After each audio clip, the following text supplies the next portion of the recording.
Ug aniya nausab kita sa lain nga episode sa atong weekly Agiu PIE 7 Forum. We are on live broadcast over DYMR Radio Pilipinas Cebu and delayed telecast on MyTV Channel 30 Mondays to Saturdays at 3 to 4 p.m.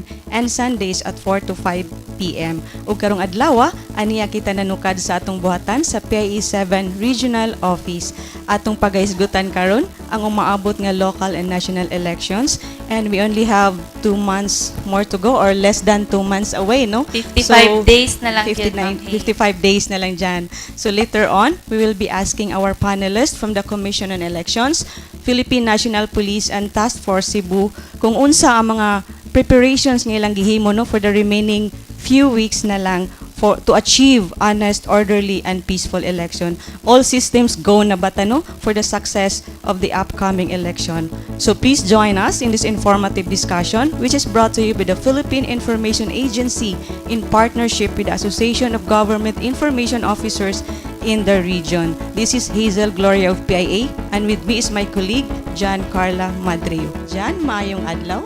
Mayong adlaw, Ma'am Hayes, mayong adlaw sa atong mga suking tigpaminaw ug sa atong mga viewers sa TV and online. Mayong adlaw sad sa atong mga bisita, mga sir. Salamat kaayo.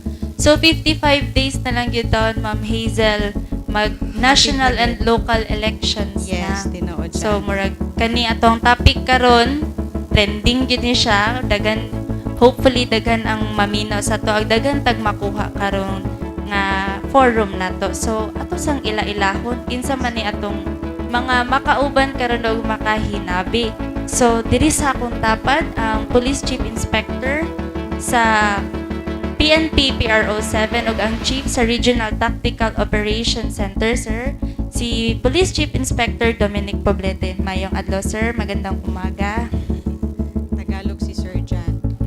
Lagi. And sa tupad ni Ma'am Hazel, ang Deputy Commander sa 302nd Infantry Brigade, Colonel Noel Baluyan. Suki ni nato siya, mamayang adlaw, sir. Magandang umaga.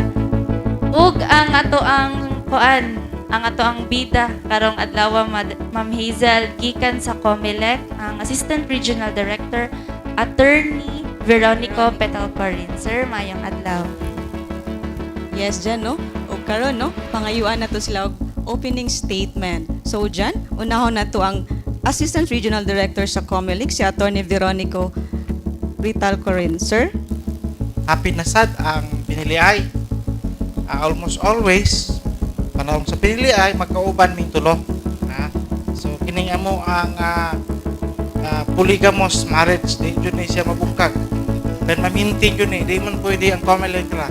So, kinalang na ang Army o na ang PNP sa pag-enforce na to sa mga election laws.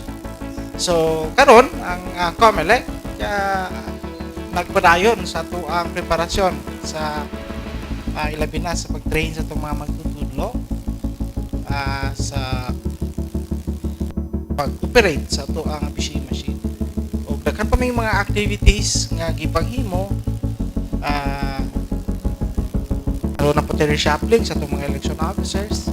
So, mao na nga isip pasiuna opening ang COMELEC andam ug kanunay dagana sa pagserbisyo sa katawhan nga ato ang ipatigbabaw ang demokratikong pamaagi sa pagpili sa ato ang mga leader pinaagi sa partisipasyon sa mga katawhan panahon sa election. Tinuod yun dyan, no? Kinahanglan yun ang participation sa atong mga voters na to sa katawhan. Next na to nga pangayuan og opening statements from PRO 7, Chief Regional Tactical Operations Center, Police Colonel Inspector Dominic Poblete, sir. In behalf of our Region Director, Police Chief Superintendent Tibold M. Sinas, ang isa sa pinakamagaling na director ng PNP na kasama po namin. The desire is to have an honest, orderly, and very peaceful 2019 elections, particularly in the areas of Region 7. Jan, the last but not the least, no? Atong suki. Yes, okay na to, Jan. We have the Deputy Commander of 302nd Infantry Brigade, Colonel Noel Baloyan, sir. Yes, on behalf of my brigade commander who is out of town, kami ay nagagalak na naanyanyahan po dito sa usapin ngayon about our readiness dito sa incoming midterm national local elections. And I must say that we are now ready and we will fully support all other law enforcement agencies, particularly the COMELEC, and we are also committed. We have been conducting series of coordinations, conferences, and meeting with the COMELEC, with the PNP, and other law enforcement agencies, so that we will be able to come up with a very utile plan and be ready, because we have less than 2 months to go. Yes, Yes, days, opo. 5 Yeah. days. Yeah. Okay, thank you, sir. Jan, to start no, our discussion, first we would like to ask COMELEC, ERD Pital Corino. Sir, how are the preparations going on with local and national elections, since as what we have said na 55 days na lang, no? Then as what you have said also a while ago na meron kayong mga activities, no, na ginagawa. For the side of the COMELEC, we are always 99.9% ready. Ang sa amo alang mga counterparts, nag-training pa sila. So, panalitan sa ato ang ADEPED, ongoing ang ato ang mga training sa pag-operate sa BCM. At the same time, how to manage the election processes in the precinct level. Unya, ang ato apod nga mga lingkod unya sa Board of Canvassers will be having seminar, mga fiscal, city, provincial fiscal, mga DepEd supervisors of mga election officers, kasi sila may mulingkod as Board of Canvassers to canvass and proclaim the winners sa mga lokal nga mga mananaog puhon sa ato nga piniliay. So sa kaingon ko nga sa readiness, mao man jud ni amo ang mandate, so always ready me. Unsay mga sa mo ang calendar of activities na meet jud namo ang timeline namo sa mo ang kalihukan. So usapon namo nga concerns labi na o sa mga komentaryo sa katawhan kabahin ini pagpahimulo sa mga kandidato sa pag advertise sa ilang kaugalingon bisag wala pa magsugod ang campaign period. Moningon tang bintahuso pag mag campaign period namutang na sila sa ilang mga tarpulin, mura ba o labi na sa lokal ilahan naman ta sila nya gusto jud sila og musikat o samot pagbutang bisan pa sa campaign period nya wala pud sa common poster area nga dagko pud kaayo. So mo ni mga challenges nato nga hopefully ma-address na nato inig-introduce sa campaign period sa lokal kay sa national kasugod naman. Ang sa lokal wala pa man, so nagpita panahon sa lokal nga pangampanya, tangtangon na nato ng mga bagko kayo ng mga tarpaulin. So mas maayo pero sila na yung manangtang kay nagtangtang na mo laksiun ba yan na mo mga gisi na. So pag sila yung manangtang, at least nga magamit pa nila ilang atop-atop sa ilang manukan, magamit pa nila kami man mga gisi yun na. So mo na ang ato ang pali sa mga lokal kandidato before mo abot ang March 29, kung ilahang ipakita sa katawhan that they are responsible citizen, they must first follow the law. So there is nonsense for an electorate to vote for people who are running for government position if after all these people who are running wanted to serve the government cannot follow the law, the simple law of the COMELEC. So simple na lang kung kaning mga tawhana are they worthy to be elected.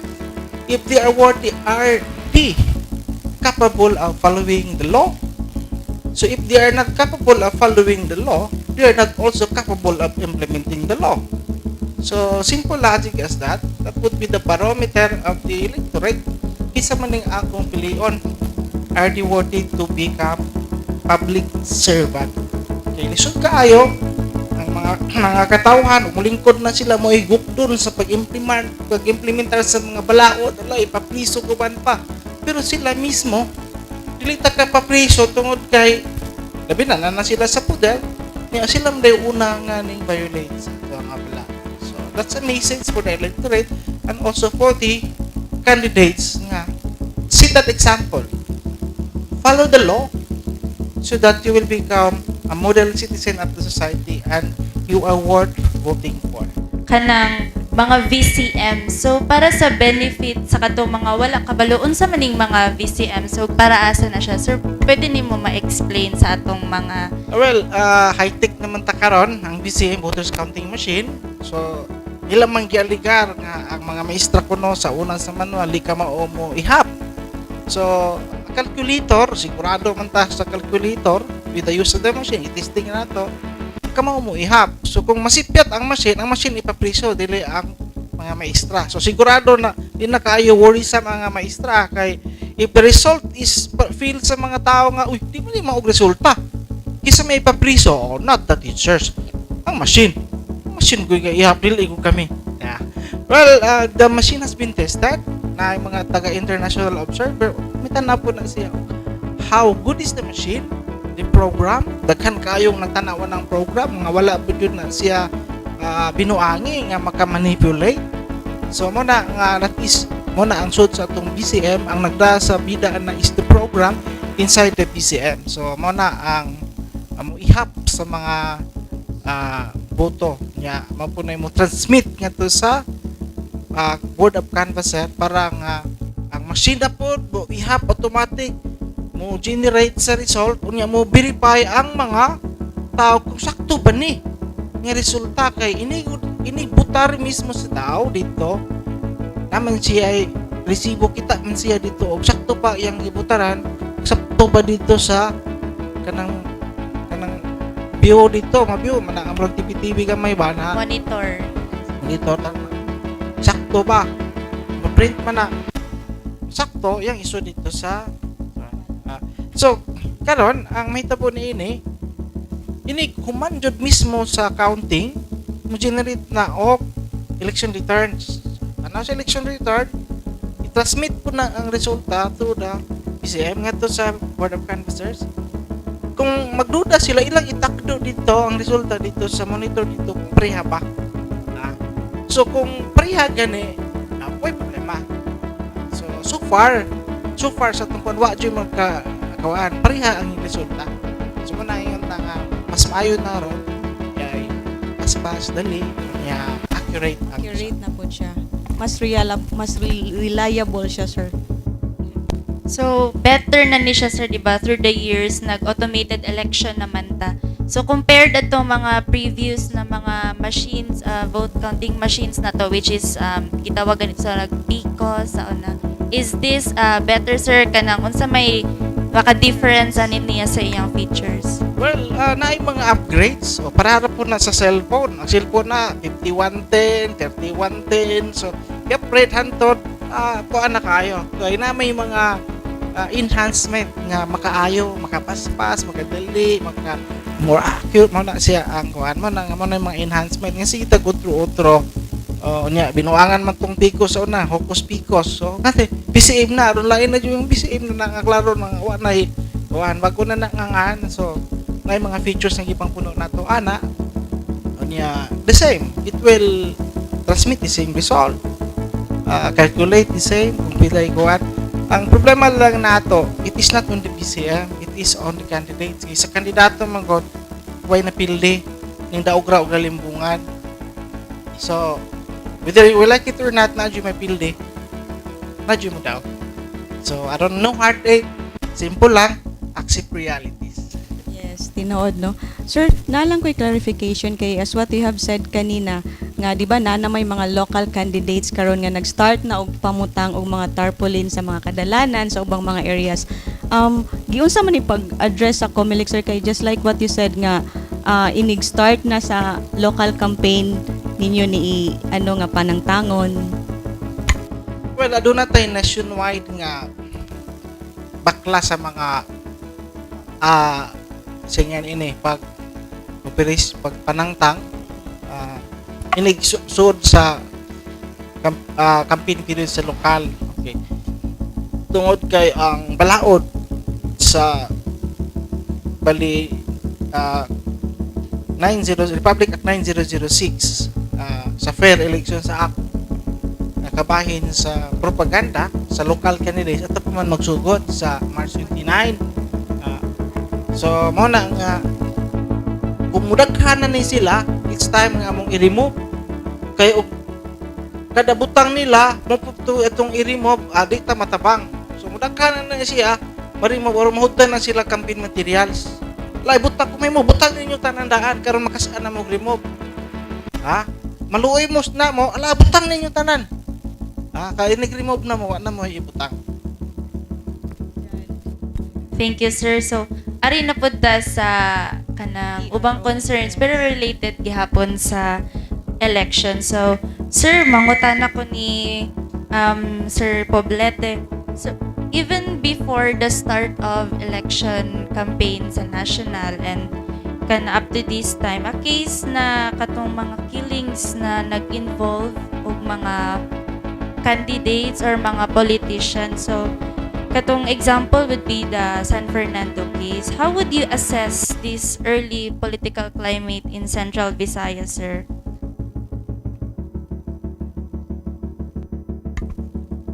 Yes, hello ma'am. Yung mga questions po natin about the recent election-related incidents is practically ma'am, the initial assessment is not politically motivated nung una. But along the way, nung may process po tayo ng validation and investigation na ginawa po ng ating Regional Intelligence and Investigation, we have validated na it was election-related. To be particular, halimbawa po, we have 4 election-related incidents in the whole region. 2 po sa Cebu at 2 po sa Bohol. Yung Bohol po na 2 is one is already filed case po siya. Yung case po ni Attorney Rico Cabarrubias, yung shooting incidents, na filed na po yung case natin doon, and the other one is still under investigation. Sa case din po ng Cebu, which also have 2, yung case din po with Mayor Reluya, filed din po yung case doon, and the other one is also under investigation. So makikita po natin na ang political climate po sa Cebu is nung una pong validation natin is tahimik naman po siya. However, nagbabago po siya from time to time, either political motives, personal grudge, or work related po ang pwedeng mga causes po ng motives. However, dahil po sa magandang collaboration ng mga units po natin, AFP, and with the guidance po ng ating COMELEC, we assured that we could address and maiwasan po yung future na po na maulit na mangyari nito. And if ever na magkaroon po ng mga other issues or related incidents, we assure the public na we will immediately investigate and solve crimes as soon as possible. Yes, ma'am. Among the 4, particularly Cebu, Bohol, Negros, and Siquijor, ang closely under monitoring po natin ngayon is ang Negros. Lately, it has categorized under red category because of the presence ka po ng mga CNN activities po natin doon. Particularly, we have 6 areas po na closely supervised po, na kaya po siya under category red. So yun po yung priority po natin ngayon. That is why we have launched inter-unit operations po doon with the AFP counterparts yung ating tinatawag po nating Oplan Sauron. So, and other police operations po to neutralize and eventually bring back peace and order in Negros before the start po ng election po natin. Jan? So, can you possibly rank our region, sir, based on your monitoring? Based po sa monitoring po ng election hotspots, the region is we have at least mababa naman po yung incidents and the hotspots. So we assess that it will be a very peaceful election, and pag nagtulong-tulong lang po tayo together with the public, immediately ma-address po natin yung mga crimes at masunod din po natin yung mga guidelines na katulad po ng nabanggit ng ating COMELEC officer kanina, with na masumunod po lahat ng mga candidates po natin sa laws. We hope and we assure na bababa pa po dun sa ongoing po ngayon. It is a very peaceful place, I know, and hopefully yung sinabi ko po ng unang statement ko kanina na honest na candidates po natin magiging fair sa lahat, orderly, na yung organization ng AFP, BNP and other support units ay magkaisa, and ma-attain po natin yung peaceful na desire po ng ating election dito po sa 2019. Sir, here in Cebu, ano po yung mga areas po na election watch list po natin, yung mga hotspots po dito sa Cebu? Actually, ma'am, sa Cebu, we have election watch list areas of 20 areas of yes, so only for Cebu we have 20 election watch list areas. For Bohol, we have 24 election watch list areas, 10 for Negros Oriental, and 0 for Secure. Total of 54 election watch list areas as of the moment. Whole region, sir. Yes, for the whole region. Sa previous po na election, so on 2016, were there any political violence recorded or reported to PNP? In my because I am new here in the region, in my research, wala po ako masyadong nakita, ma'am, na hotspots areas and reported. Ang nabasa ko lang po yung mga yung mga election voting. I mean, election buying Vote accidents. buying, Vote sir. buying lang po, vote buying. But so far, wala po ako na-research na Anything major na? yes po, Pero anything major. Sir, do you have data if how many personnel sa police na i-deploy natin for the whole region? Yes, ma'am. Actually, we base always our deployment in the number of voting centers. Ang latest po na voting centers po natin from COMELEC is we have 2,914 voting centers. And we'll be deploying 2:1 ratio. So, times 2 lang po natin yung voting centers. That would be 5,828. So, yun po yung total PNP personnel na i-deploy po natin to attain the 2:1 ratio. And other deployments with AFP counterparts, ito na yung mga quick reaction teams natin, siya for checkpoints, for border control, and other election-related operations po. Okay. Jan, balikan lang nato si Sir later on, no? So, we also have here Colonel Baloyan. Sir, what are the contributions po ng military to achieve peaceful election po? Yes, as far as the 302nd Infantry Brigade is concerned, na kung saan buong Region 7 po yung area of responsibilities niya. First of all, I want you to know that under the 302nd Infantry Brigade, we have at least 2 infantry battalions. Meron tayong isa na deploy po sa Bohol, yung 47 Infantry Battalion, and the 94th Infantry Battalion po doon sa Negros. Kasama na po doon sa Negros yung ating the 32nd Division Reconnaissance Company and then the CMO Company. Dito sa Cebu, meron din tayo dito yung Task Group Cebu na create ng brigade. Under the operational control ng Task Group Cebu is company minus na rifle company based dun sa Balamban. Yun lang po yung resources ng AFP, but during our planning conferences, meron tayong augmentation coming from the Philippine Air Force and the Philippine Navy. Ngayon, we have also another company. This is the engineer units that is based in Medellin. Meron tayong engineer battalion sa Medellin. So, ito yung mga source ng ating mga augmentation forces. For the purpose of unity of command, yung Lapu-Lapu City, yung Mactan Island will be under the Philippine Air Force na po doon. So sila na. And also with Mandaue, it will be the Philippine Navy who will take care of the all security operations, all activities, election related activities, sila na rin doon. So that yung Task Group Cebu will now focus on the province with the help of the engineer battalion na nandun po sa Medellin. Okay. And then over Negros, no problem with yes, Negros, meron naman tayong dedicated units doon, sizable units, because there are the two companies and an infantry battalion na nandun sa Negros.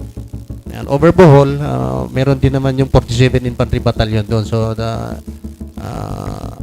okay na rin doon. Doon sa Siquijor, wala namang gaanong problema sa Siquijor. Per our joint assessment with the PNP, very peaceful naman yung Siquijor. But we still have one platoon ang army unit doon sa Siquijor, augmenting the PNP forces doon performing election duties. So overall, we have in our last joint conferences last week, there was no other concern or issues as to the additional forces pa, because we have enough. So, ano bang ginagawa ng Army? Of course, we do not operate independently because we are deputized in coordination with DPNP palagi. Since we don't have no police power, every time na meron tayong security operations, it is always be with the PNP. No? Basically, the mission of the armed forces, particularly Army, is to provide security dun sa mga areas. No? While we cannot provide forces in every voting areas, hindi katulad ng PNP na they have at least a minimum of 2 per polling center. But as far as concerned, ang pinakamababang unit na ma-deploy lang is the squad. No? So on a clusters of areas, so ipina-prioritize namin kung saan yung medyo kinakailangan. No? That's why before we open yung ano kanina, we've been talking about yung sa mga hotspots, because we have to prioritize yung deployment natin. Kung medyo okay, medyo very peaceful naman yung lugar, there will be no problem. So the PNP na dalawa doon can do it with the local police, di ba? But because of yung mga resources natin, kukunti, hindi namin ma-deploy lahat. So pinaprioritize natin yung kung saan yung election hotspots. That's why we are regularly assessing yung mga election watch list na nabanggit kanina, because we have what have been reported. Of course, nagbabago yun. We still have so many days before the election. We expect na magbabago pa yun. So based on those hotspots, yun din magkasalala yung deployment ng Army units po. Okay. Sir, with regards doon sa mga NPAs infested areas, do you think, sir, na yung mga NPA doon, they will make money for free campaign para po sa mga local candidates? Well, that has been the practice. Even during previous elections, may mga nare-receive na tayong mga reports of extortions, extorting from the candidates na kung hindi ka magbigay, bawal kang magkampanya, no? Mga ganun. May mga even in other areas particularly in our area, where we have Negros Oriental, kung saan meron pang presence ng mga armed groups from the communist terrorist groups, sa mga selected areas naman lang doon sa mga far-flung areas. Meron pa rin at meron din yun eh.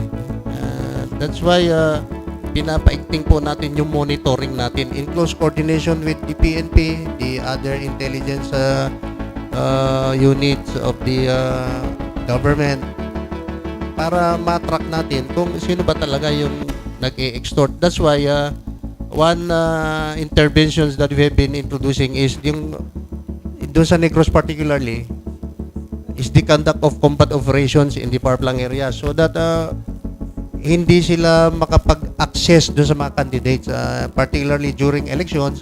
Actually, we have started last week. We have just launched sa mga combat operations natin sa Negros, ng mga battalion size operations, battalion initiated operations, para lang mabulabog sila at medyo malayo-layo sila. So we will push them towards Negros Occidental, and at the same time yung Negros Occidental din, which is under the 303rd Infantry Brigade, will do the same, so that they will be constricted somewhere, no?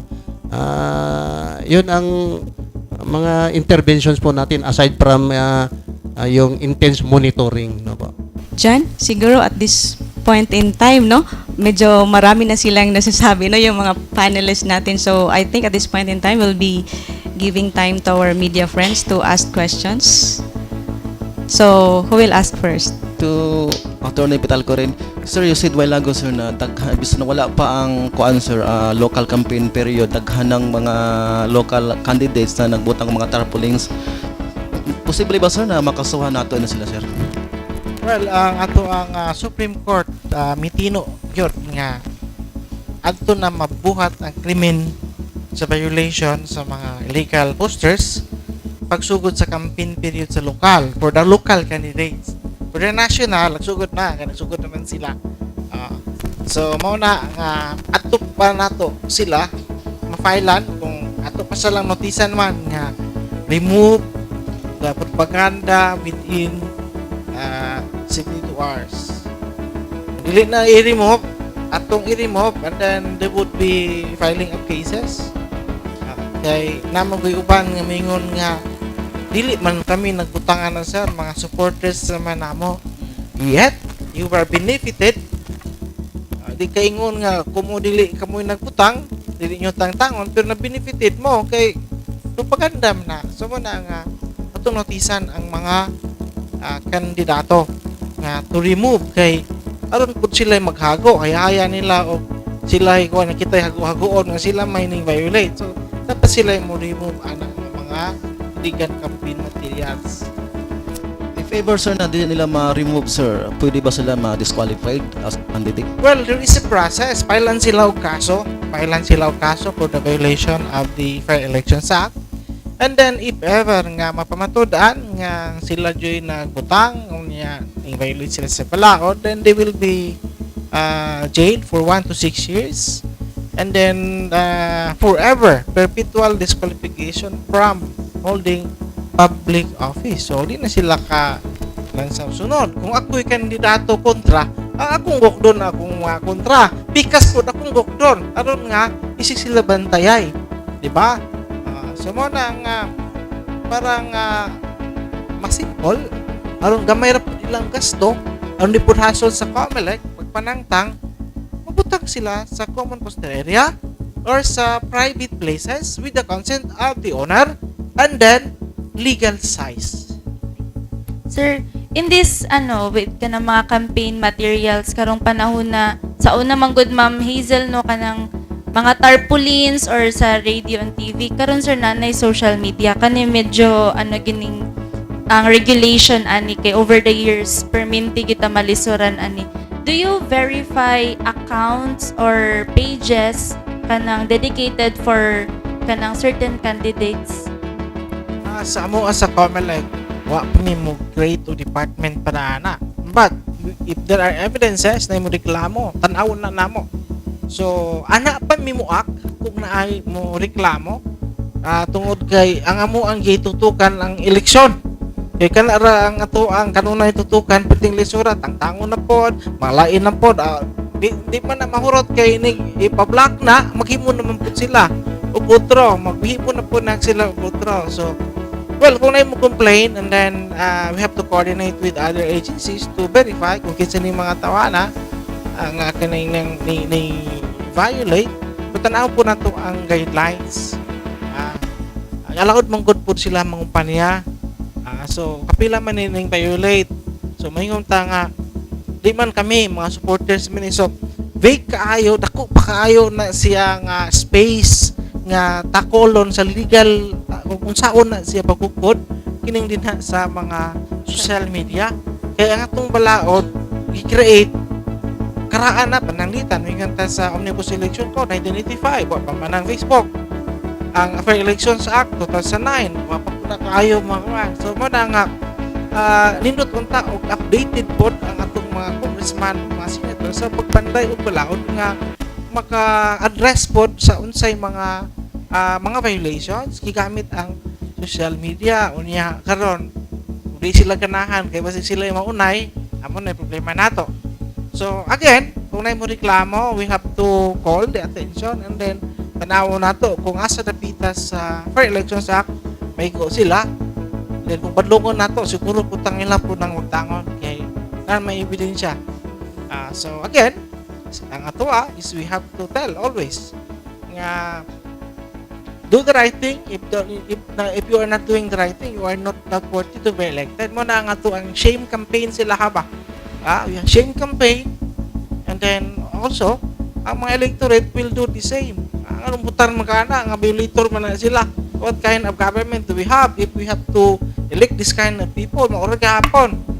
So inana ang ato nga it is the majority of the electorate that will change the country.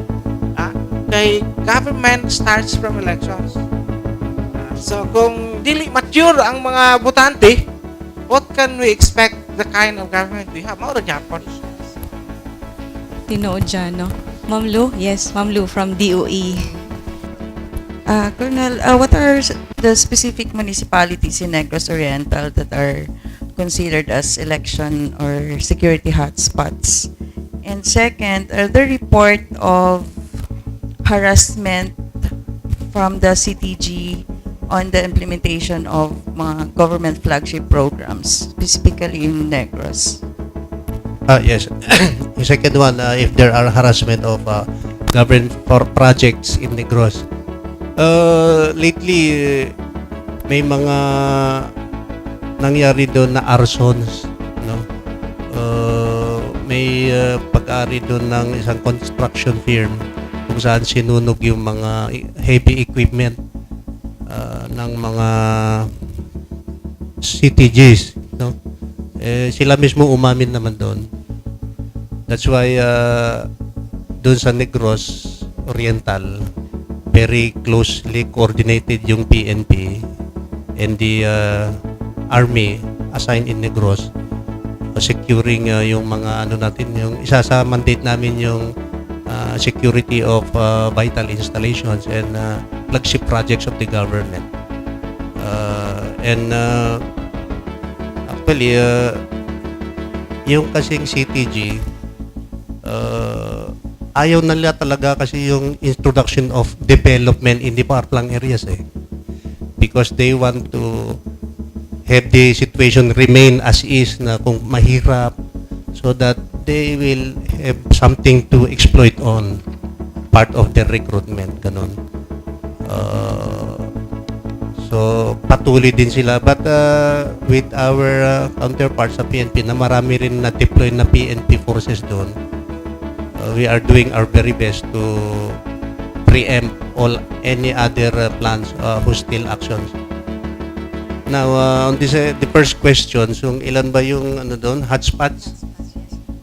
There are 10 doon sa joint ng APPNP sa list natin sa hotspot. There are 10. Ito yung municipality of Tubindoy, Siaton, Libertad, San Jose, Mabinay, Manhuyod, Santa Catalina, no? Ayun, Gihulngan, Canlaon and Ayungon. Kung makikita natin, laging nasa news yung di ba? Yung Gihulngan. Very popular ang Gihulngan in terms of NPA atrocities, di ba? So doon din yung focus ng ating military operations and police operations sa Gihulngan. Ma'am Hazel, pangayuan na to sila og parting statement. Mag-una ta diri sa akong tupad. Again, Police Chief Inspector Dominic Poblete, sir. Yes, again, ma'am. Thank you. Again, with the part of PNP, particularly po ang Police Regional Office 7 is wala pong tigil sa pagbibigay ng maayos at mapakinabangan po ng mga kababayan nating serbisyo, particularly on peace and order. In all-out support po tayo sa ating laws, rules, and regulation na ipapalabas po ng ating COMELEC na kakailanganin po ang tulong ng ating PNP. And we assure the public that yung mga election-related incidents ay mababawasan po natin, if not ay mapipigilan po natin. And we expect also the public that in order to help us also, we solicit the support, particularly kung sa reporting po ng crimes po natin. We have all types of communication, easy access, Facebooks and everything. We have the social media of Regional Office 7. Lahat po sana ng concerns, kung pwede po nating i-enhance ang ating anti-criminality campaigns, you could always tell us and ipaabot po sa amin so that we could improve more on our preparations for the coming elections. And again, in behalf of our regional director, our command group, and the strong PNP PRO 7, we would like to extend a honest, orderly, and peaceful election to everybody, and sana po magiging successful po ang elections po natin for 2019. Thank you and maayong buntag po sa ating tanan. Okay, Jan. We'd like also to hear the Deputy Commander of 302nd Infantry Brigade, Colonel Noel Baloyan, sir. Yes, Madam. Well, on behalf of our Brigade Commander, Brigadier General Ignacio B. Mardaga, I would like to extend our gratitude for inviting us here so that we will be able to reach out to our viewers what your army in Region 7 is doing in relation to the upcoming local and national election May 13, 2019. And sabi nga namin palagi, of course, we are here to serve, to create an atmosphere of peace so that the electorate will be able to cast their votes unthreatened, unhampered. So we are also calling on all stakeholders, not only the security sectors, to come together so that we will be able to achieve yung ating laging common goal, no, of achieving yung hope, honest, orderly, and peaceful elections. So sama-sama tayong lahat. Of course, with the COMELEC here orchestrating all the election-related activities, we need the cooperations of all stakeholders, particularly the community na din po. So, lalo sa mga information awareness. So, yan lang po. And, Thank you, sir. And of course, ang Assistant Regional Director sa COMELEC 7, Attorney Veronica Petal Corin. Okay. We have Operation Hope, honest, orderly, peaceful election. Hope. Sigarilyo ka na lang ba? Kasi it seems to be the concept, the ideals is there, but in reality, it seems to be evading. There are some violations, and some people are complaining, but yet they are not helping the COMELEC. We do not need another people who are calling themselves concerned citizens. Because concerned citizens are nothing but we need responsible citizen, but because concerned citizen manawag ra na. Hello, si kuan ko nagtakuban pa gani, they are hiding themselves. Ha? Pero inig-file sa kaso, where are they? Duga biyan ang kaso mo man, it will take 5 years. Pirmirong hearing na, sunod hearing nila mo tambong. So di nyo taka pa, priso o mga politiko. Di tapak ka pa disqualify o mga politiko. Kaya nga naman, I do not know, pasino gitagaan sila aron mo atras. So we need this kind of people aron nga ma-implement na to ang balao. Dili man pwede ang COMELEC maoy mo file o kaso, mo'y mo prosecute o mo'y mo papriso. So we need people.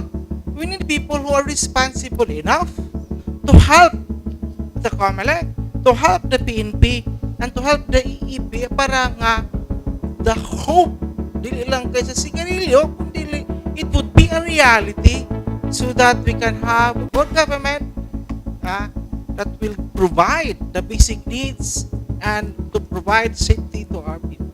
Thank you. Okay, Jan, no? Very well said, no? So, ngadto sa atong mga suking tigpaminaw sa DYMR Radio Pilipinas Cebu, sa atong mga televiewers sa My TV Channel 30, ingon man sa atong followers sa atong Facebook page sa PAY Central Visayas, sa tanan, no? Kanatong tanan, no? Nga muboto karong May 13, vote wisely, make the right choice, and let us also help our law enforcers and of course COMELEC, no, to achieve honest, orderly, and peaceful election. So in behalf of PIE 7, AGIU 7, My TV Channel 30, DYMR Radio Pilipinas Cebu, we are grateful, no, to our guests and of course our media friends who are joining us today. Thank you so much. Kini si Hazel Gloria, ug kauban ako si John Carla Madriu sa PIE 7, magaingon sa kasayuran ang kaugmaran.